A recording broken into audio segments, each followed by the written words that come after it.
Hi, we're back in the kitchen and today we're going to be making HelloFresh's figgy balsamic chicken while practicing our sauté skills. Let's get started. For our produce today, we have carrots, potatoes, thyme, and shallots.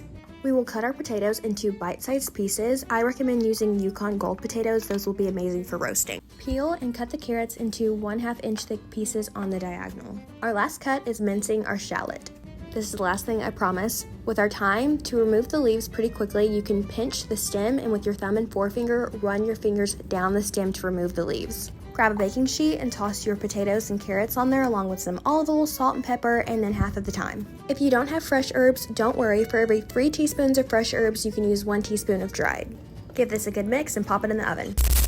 I'm back. Did you miss me? It's time for our favorite segment, Food for Thought. Today I have with me chicken cutlets and balsamic vinegar. Chicken cutlets are perfect for sauteing as they are so thin and they're uniform, so that means the heat is able to be distributed evenly and we have an even cook time and a nice brown skin. Chicken is an excellent source of protein and selenium, and it's also a good source of B vitamins, specifically niacin. Chicken is a complete protein, meaning it contains all 9 essential amino acids. These are amino acids that your body cannot make, so they must come from your diet.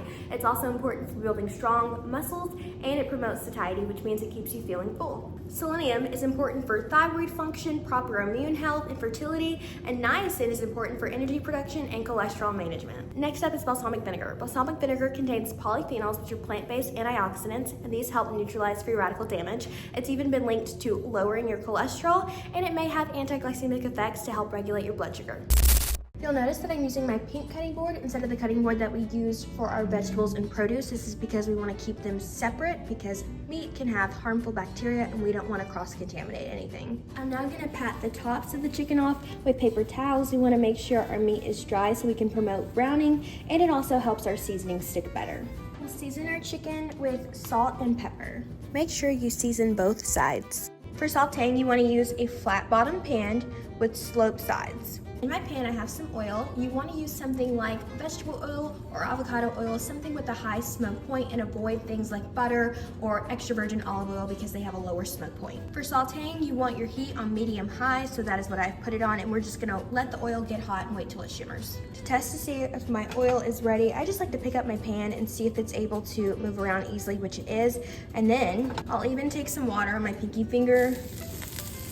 That's perfect. We see the water bubbles and the bubble move around. Now we can add our chicken. This will cook for 3 to 5 minutes on each side, and you'll know it's done when it reaches 165 degrees. But while it's cooking, please, please, please leave it alone. She needs her rest. Be patient. Don't poke and prod because it'll prevent browning. You'll notice that I'm using tongs. This is because I want to avoid puncturing the meat. Since we left the chicken alone, it was able to develop this really nice brown color. Doesn't that chicken look amazing? Take it off the heat, put it on a plate, and allow it to rest. We are now going to make a pan sauce. Do not clean out your pan after cooking your chicken. This is going to add so much flavor to our sauce. Add some more oil to the pan if you need it, shallots, and thyme, and allow that to soften for about 3 minutes. Then add in the chicken stock, thick jam, water, and vinegar, and allow it to simmer until thickened. Pull it from the heat, add a tablespoon of butter, salt and pepper, and stir. And here's our final product. This meal took no time at all to make. It was super quick and easy, and we sauteed our chicken, which is high in protein, and we've got some amazing vegetables to go with it, like our carrots and our roasted potatoes. So let's give it a try. The fig jam is one of my favorites. I love to put it on chicken. It makes it taste amazing. I'll see you next week for Lesson in Roasting.